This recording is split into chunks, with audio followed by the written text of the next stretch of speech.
Good evening. Thank you everybody. Thank you so much. మీకు అందరికి తెలిసినట్టే ఇది 85 to 95 మధ్యలో జరిగే కథ. Actually we're not keen on the time also. చాలా సినిమాల్లాగే ఈ సినిమాకి ముందు ఒక డిస్క్లైమర్ రాబోతుంది. ఈ సినిమాలో ఊర్లు, పేర్లు, కథ, కథనం, అలాగే కాలం, టైం కూడా కల్పితమే. సో అందరికీ ఆ పీరియడ్ డ్రెస్లు వేసి సడన్గా మా టీం అందరిని మోడర్న్ డ్రెస్లో చూస్తే నేను గుర్తుపట్టలేకపోయా. సో సీరియస్లీ ఇలా ఉంటారనమాట అనిపించింది నాకు. అండ్ థ్యాంక్స్ టు మణిచంద్ర గారు. మీ గురించి చెప్పాలి. 30 days చాలా ఇంపార్టెంట్ ఉన్న క్యారెక్టర్, బట్ కొంచెం ఫూటేజ్ తక్కువ ఉంటుంది. అయినా సరే ఆవిడ 30 days లక్నోలో ఉండి ఈ క్యారెక్టర్ చాలా ఇంట్రెస్టింగ్గా చేశారు. And I owe you lot అండి. Thank you so much. అలాగే ఆల్ ఐటీ ఆఫీసర్స్, ఎందుకంటే ప్రతి సీన్లో వీళ్ళకి డైలాగ్స్ ఉండవు. Please stand up. IT officers, సినిమాలో ఉన్న ఐటీ ఆఫీసర్స్ అందరు వీళ్ళు. ప్రతి సీన్లో అందరూ 11 మంది మాట్లాడడం కుదరదు, బట్ వీళ్ళు ఎవ్రీ సీన్లో అంతే ఇంట్రెస్ట్గా డైలాగ్ ఉన్నా లేకపోయినా వాళ్ళ కంట్రిబ్యూషన్ సినిమాకి అంతే సిన్సియర్గా చేశారు. సో వీళ్ళందరూ నాకు మంచి ఫ్రెండ్స్ అయ్యారు. ఫ్రెండ్షిప్ డే సందర్భంగా మీ అందరికీ నా thank you so much. But నేను డబ్బింగ్ చెప్పాడు ఒకటి అనిపించింది నాకు, హరీష్, ఐటీ ఆఫీసర్స్ ఇలాగే ఉంటారేమో అనిపిస్తుంది. అలాగే ఉంది నిజంగా అందరూ. Thank you so much. చాలా పర్ఫెక్ట్గా ఉన్నారు. అలాగే heroine friends, thank you so much. మీ మోడర్న్ డ్రెస్సులు ఈ కథలో చూపించలేకపోయాము. Everyone is looking beautiful. Thank you. మీరు కూడా ఆల్మోస్ట్ మా బాబీ గారి ఎక్స్ట్రాడినరీ ప్లానింగ్ వల్ల మీరు కూడా ఒక 18 days కారైకుడిలో ఉండాల్సి వచ్చింది. And thanks a lot. అంత హీట్లో కూడా విపరీతం ఎండ ఉంది అక్కడ, చాలా బాగా చేశారు. Thank you so much. And నేను ఇంతకుముందు చెప్పినట్టుగానే అన్నయ్యతో welcome letter to that part. నాకు ఈ సినిమాకి దొరికిన ది బెస్ట్ ఫ్రెండ్ జగత్ బాబు గారు. ఫస్ట్ డే ఇంటికి వెళ్ళి కట్ చెప్పినప్పుడు చాలా డైరెక్టర్ యాక్టర్ ఒక సీరియస్నెస్ ఉండింది. సెట్లోకి వచ్చిన first day half day work అయిపోగానే ఐస్ బ్రేక్ అయిపోయింది. ఆ రోజు నుంచి ఈ రోజు వరకు, అంటే జగత్ గారు డబ్బింగ్ వస్తున్నారంటే డబ్బింగ్ చేయించడం కంటే కూడా ముందు ఆయన కలవచ్చు అని నేను ఫాస్ట్గా డబ్బింగ్ స్టూడియోకి పరిగెత్తేవాడిని. థ్యాంక్ యూ సో మచ్ బాబు. Learn a lot. మీ దగ్గర నుంచి చాలా నేర్చుకున్నాం. మీ పేషెన్స్ కానీ, మీ ఓపిక, రెండు ఒకటే అనుకోండి, బట్ మీరు కో ఆర్టిస్ట్లో ఉండే ఆ బిహేవియర్ కానీ, డైరెక్టర్కి మీరు ఇచ్చే ఇంపార్టెన్స్ కానీ, అండ్ స్క్రిప్ట్లో మీరు ఇన్వాల్వ్ అయ్యే పద్ధతి కానీ, ఇందులో ఆ విలన్ క్యారెక్టర్ చాలా విచిత్రమైన పాటలు పాడుతుంటాడు. ఆ థాట్ ఆయనే ఇచ్చారు. చాలా చోట్ల డైలాగు నేను ఇలా చెప్పొచ్చా, ఇది చేయొచ్చా అంటే ఒక నోట్స్లా రాసుకున్నారు ఆయన క్యారెక్టర్. సో ఈ క్యారెక్టర్ రేపు పొద్దున మీకు నచ్చిందంటే నా వర్క్తో పాటు జగద్ గారి కంట్రిబ్యూషన్ కూడా ఈక్వల్గా ఉంది. So I want tell this right from costumes దగ్గర నుంచి, హెయిర్ స్టైల్ దగ్గర నుంచి, he took lot of care for this. Thank you so much అండి. యాక్చువల్గా ఒక డైరెక్షన్ డిపార్ట్మెంట్ చేయాల్సిన పనిలో సగం ఆయన చేశారు, అందుకు చెప్పాలి. ఇకపోతే మా బ్యాచ్, ఇక్కడ నన్ను ఇమిటేట్ చేసిన బ్యాచ్ అందరూ, మామూలుగా ఎవరికన్నా ఆర్టిస్టులకి మీరు రండి, ఆఫీస్ రండి, టచ్లో ఉండండి అని చెప్తాం నెక్స్ట్ ప్రాజెక్ట్కి. ఇప్పుడు ఇమిటేట్ చేసిన వాళ్ళు ఎవరు ఇంకా ఆఫీస్ రాక్కర్లేదు. ఎందుకు రాక్కర్లేదంటే మీరు అంత బాగా చేశారు, మీకు అన్ని ఆడిషన్లు అయిపోయాయి వాళ్ళతో. సో ఇంకా ఫర్దర్గా మిమ్మల్ని ఎప్పుడు ఆడిషన్స్ పిల్లను. సో ఏం లేదు, సినిమా ఫాస్ట్గా తీయాలని ఒక అంటే ఇమీడియట్గా అన్నయ్య ఆల్ ఆఫ్ సడన్ డేట్స్ ఇవ్వగానే సినిమా స్టార్ట్ చేయాల్సి వచ్చింది. సో అన్నయ్య డేట్స్కి ఇబ్బంది పడకుండా ఫాస్ట్గా సినిమా తీయాలని ప్రాసెస్లో డెఫినెట్గా సెట్లో నేను చాలా సీరియస్గా ఉన్నాను. వీళ్ళు చూపించింది చాలా తక్కువ. సత్య చెప్పినట్టు కొన్ని సెన్సార్ మాటలు కూడా ఉండేవి. బట్ ద థింగ్ ఈజ్, నేను అంత సీరియస్గా సెట్లో ఉన్నా సరే వీళ్ళు ఇంత ధైర్యంగా నన్ను ఇమిటేట్ చేసి జోకులు వేశారంటే నేను వర్క్ అయిపోయిన తర్వాత ఎంత జోవియల్గా ఉంటానో వాళ్ళందరికీ తెలుసు. అది కారైక్కుడి అవ్వచ్చు, లక్నో అవ్వచ్చు, 2 చోట్ల 2 హాలిడేస్లో జరిగిపోయాయి మాకు. ప్యాకప్ అయిపోయిన తర్వాత అందరం కూర్చొని కబుర్లు చెప్పుకునే వాళ్ళం, జోకులు వేసుకునే వాళ్ళం. నెక్స్ట్ డే షూటింగ్ ఉన్నా సరే 11-12 వరకు. కారైక్కుడి లక్నో కాదు, ప్రతిరోజు అంతే కదా, ప్రతిరోజు అలాగే ఉన్నారు. సో అందుకే వాళ్ళు చేసినా, ఒకవేళ సెట్లో ఏమైనా గబుక్కున అరిచినా, ఏమైనా మాట్లాడినా అది ఆ షార్ట్ వరకే. అది ఏం మనసులో పెట్టుకున్న వ్యక్తిని కాదని వాళ్ళకి బాగా తెలుసు. సో అందుకు appreciate each and every one. Thank you so much Satya. నేను ఆమిర్ ఖాన్తో పోల్చింది వ్యంగ్యంగా కాదు. I'm telling you, you are blessing to the industry. I'm letting you know. Extraordinary. నువ్వు కానీ, చమ్మక్ చంద్ర కానీ, మా జగ్గయ్య గారి గొంతులో మాట్లాడే మా గిరి కానీ, మీరందరూ ఏంటంటే సహజంగానే మీ బాడీలో ఒక చిన్న హ్యూమర్ ఉంది. సో ఎప్పుడైతే మీకు ఒక మంచి ఎంటర్టైన్మెంట్ ఉన్న డైరెక్టర్ లేదా ఎంటర్టైన్మెంట్ ఉన్న స్క్రిప్ట్ వస్తుందో, ఒక నేనే కాదు, రేపు పొద్దున ఎవరు మీతో ఎంటర్టైన్మెంట్కి ఉన్న స్కోప్ వచ్చిందంటే మీరు అసలు ఎరగొట్టి ఇస్త్రాక్ వేసేస్తారు. యు ఆల్ ఆర్ లైక్, ఒకప్పుడు మనకు సీనియర్ కమెడియన్స్ ఉండేవాళ్ళు, నెక్స్ట్ 25 years వరకు మీరు are going to be replace that అని నా స్ట్రాంగ్ నమ్మకం. నేను మీతో పనిచేసే కాబట్టి నేను చాలా ధైర్యంగా చెప్తున్నాను. యు ఆర్ లైక్, మీ కంట్రిబ్యూషన్ సినిమాకి చిన్న సీన్ అయినా పెద్ద సీన్ అయినా మీరు చేసిన కంట్రిబ్యూషన్ నేను లైఫ్లో ఎప్పటికీ మర్చిపోలేను. ఈ సినిమా సత్య మూలంగా, చెమ్మచంద్ర మూలంగా, గిరి మూలంగా వీళ్ళ టైమింగ్ నచ్చి కొన్ని లెంతులు కూడా పెరిగినాయి. ఇప్పుడు ఎడిటింగ్లో అసలు ఏ సీన్ నుంచాలి ఏ సీన్ తీయాలన్న ఒక డైలమాలో పడేశారు. అంత బాగా చేశారు. Big applause to all the actors అండి, seriously. And coming to Bhagyashri Borse, thank you so much for understanding Telugu and hats off to your hard work. I appreciate that. And first cinema కాబట్టి ప్రస్తుతానికి adjust అయిపో, రిలీజ్ అయిపోయిన తర్వాత నేను కదా చాలామంది పొగుడతారు నిన్ను. So wishing you all the best for this. అన్నయ్యతో 3వ సినిమా. చాలామంది అడుగుతుంటారు మిరపకాయ తర్వాత ఎందుకు ఇన్ని రోజులు, ఇన్ని సంవత్సరాలు, ఎందుకు ఇంత టైం పట్టింది అన్నయ్యతో సినిమా తీయడానికి అని. I don't know.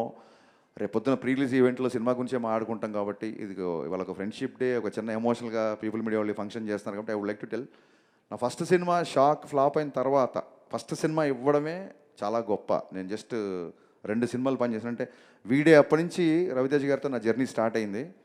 వీడే తర్వాత నా ఆటోగ్రాఫ్ తర్వాత షాక్ తర్వాత మళ్ళీ కొంతకాలానికి మిరపకాయ. అంటే నా లైఫ్లో ఒక 10-12 ఏళ్ళు కంటిన్యూగా రవితేజ గారు సెటిల్ అన్నాను 4 సినిమాలకి. ఆ సినిమాల మధ్య డిస్టెన్స్ ఉన్నా సరే మొత్తం నా లైఫ్లో major part, major cake of the portion I'm with him.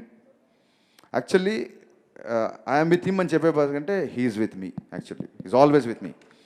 So ఎందుకు మిరపకాయ తర్వాత ఇప్పటికి అంత టైం పట్టిందంటే, నా షాక్ సినిమా ఫ్లాప్ అయిన తర్వాత మళ్ళీ పిలిచి మిరపకాయ ఇచ్చారు. మిరపకాయ హిట్ అయిపోయింది. హిట్ అయిపోయిన తర్వాత ఇది ఎలా ఉంటుందంటే, ఒక పెద్దన్న ఒక తమ్ముడికి బాగా చదివించి ఆడ ఒక జాబ్లో పెట్టిన తర్వాత మళ్ళీ ఆడి పద్దాకి ఇంటికి వెళ్ళి నాకు అది కావాలి ఇది కావాలి అడగకూడదు. నాకు ఒక దారి ఇస్తాడు, ఆ దారిలో నేను వెళ్ళిపోతున్నాను. మళ్ళీ వెళ్ళి అన్నయ్య నేను సినిమాకి మళ్ళీ సినిమా ఇవ్వు అంటే నాకు ఒక సక్సెస్ ఇచ్చి వదిలేసాడు నన్ను. ఇంకా నా లైఫ్ నేను చూసుకోవాలి అన్న ఒక చిన్న దాంతో తప్ప ఏ రోజు కూడా ఈ మిరపకాయ నుంచి మిస్టర్ బచ్చన్కి ఉన్న ఈ గ్యాప్లో మేము కలవని నెల లేదు, కలవని వెళ్ళని హాలిడే లేదు. సో ఎప్పుడు సినిమా గురించి మాట్లాడుకోవాలి. అంటే నేను చెప్పదలుచుకుంది ఏంటంటే, ఎక్కువ నస లేకుండా చెప్పాలంటే, hour relation is beyond film. సినిమాకి అతీతమైంది మా రిలేషన్.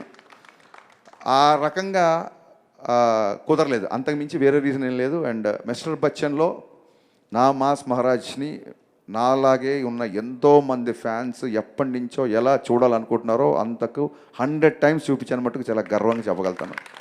అది హ్యూమర్ అవ్వచ్చు, సాంగ్స్ అవ్వచ్చు, హీరోయిజం అవ్వచ్చు, ఎవ్రీవేర్ మీరు రవితేజ గారి నుంచి ఏమైతే ఎక్స్పెక్ట్ చేస్తారో అవి ఒక 100 రెట్లు ఎక్స్పెక్ట్ చేసిరండి. You will be satisfied. ఇది నేను రిలీజ్ 10 రోజుల ముందు చెప్తున్నాను. ఇది ఊరికే ఏదో సినిమా ఓపెనింగ్ గురించి చెప్పడం కాదు, సినిమా మొత్తం చూసి చెప్తున్న మాట ఇది.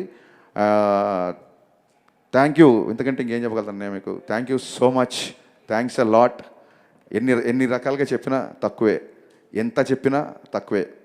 అంటే నన్ను ఇమిటేట్ చేశారు కదా చాలామంది, సరదాగా అన్నీ ఇమిటేట్ చేసి చూపిస్తాను నేను ఊరికే. ఎందుకంటే మీకు ఆన్ స్క్రీన్కి ఆఫ్ స్క్రీన్కి పెద్ద తేడా ఉండదు. అన్నీ ఆన్ స్క్రీన్లో ఎలా ఉంటారో ఆఫ్ స్క్రీన్లో కూడా అలాగే ఉంటారు. సో ఆఫ్ స్క్రీన్లో అంటే మేము ఎప్పుడన్నా హాలిడేకి వెళ్ళినప్పుడు, మేము సరదాగా ఎక్కడికైనా వెళ్ళినప్పుడు ఎలా ఉంటుందంటే, ఇది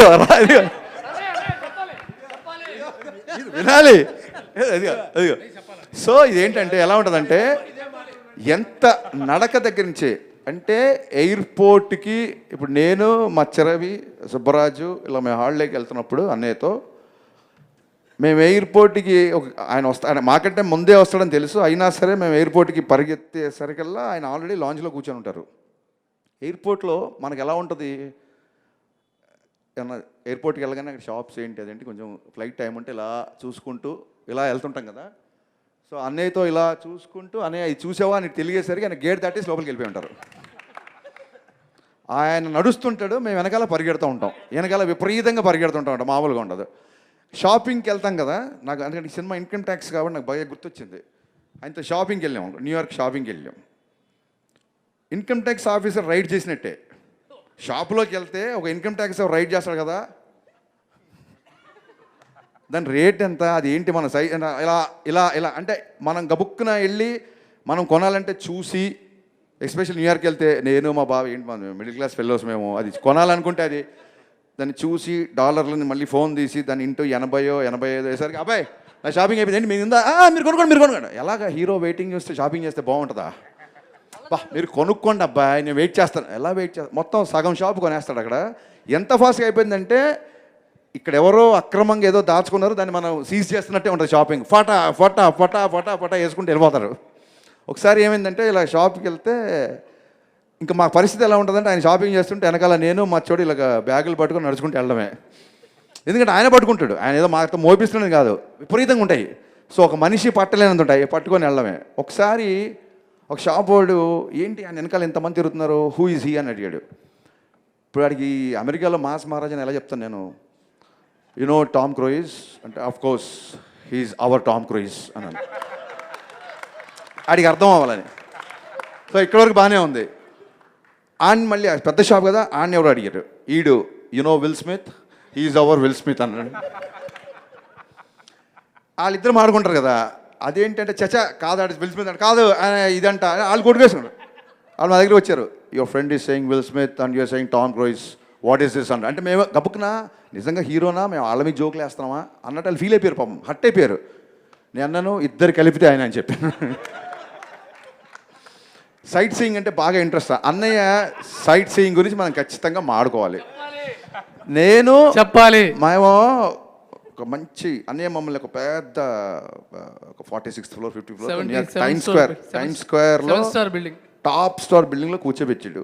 మాకేమో ఎప్పుడెప్పుడు కింద టైమ్ స్క్వేర్కి వెళ్ళి చూడాలా అని కోరిక. సైట్ సీయింగ్ అంటే ఒక కొత్త డెఫినేషన్ ఇచ్చాడు అన్నయ్య, అది మనం మీరు కూడా తెలుసుకోవాలి. సైట్ సీయింగ్ అంటే జస్ట్ సైడ్ నుంచి చూడడం అనమాట ఇలాగా, అది సైట్ సీయింగ్ కాదు, సైట్ సీయింగ్.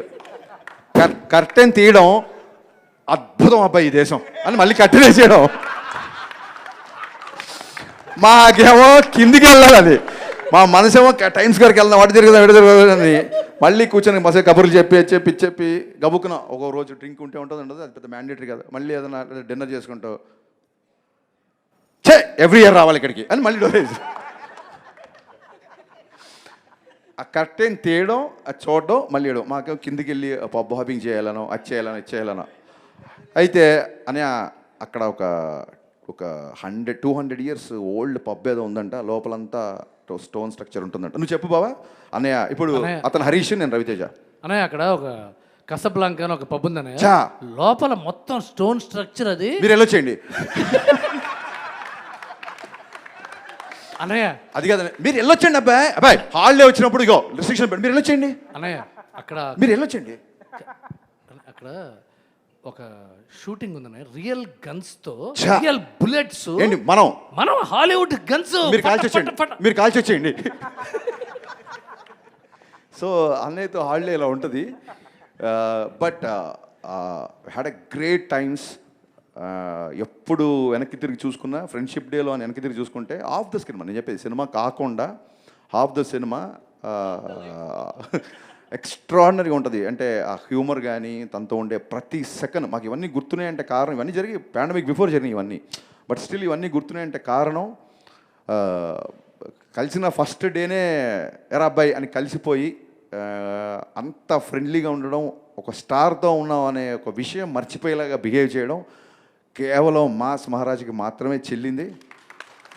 అండ్ మా కోరిక అదే, ఎప్పుడు ఎవరు ఎలా ఎన్ని సినిమాలు చేస్తారు ఏంటి మనకేం తెలీదు, మనం చేస్తాం కదా, మన సినిమాలు చేస్తాం. నేను చాలాసార్లు చెప్తుంటాను, ఈ రోజుకి మనం మాయాబజార్ చూస్తుంటాం, ఈ రోజుకి మనం మగలేసం చూస్తుంటాం. సో ఇప్పుడు మేము మళ్ళీ రేపు పొద్దున ఏముంటుందంటే ఏమైనా మగలేసం తీసారా అంటారు. లేదు, చూస్తున్నాం, చూడడానికి కూడా మీ పని. సో ఏంటంటే రేపు పొద్దున రాబోయే సంవత్సరాల్లో మేబీ ఒక 10 years తర్వాత, 15 years తర్వాత, 30 years తర్వాత కూడా ఇప్పుడు జరుగుతున్న ఇవన్నీ including today's date it will be a forever memory.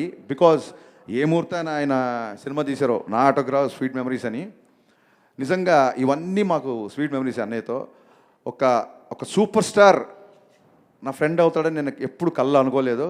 Friend అయినందుకు నేను గర్వపడుతున్నాను. Thank you so much. Thanks a lot. Harishankar garu, మీ ఇద్దరి బాండింగ్ మాకు తెలుసు కాబట్టి మీరు రవితేజ గారు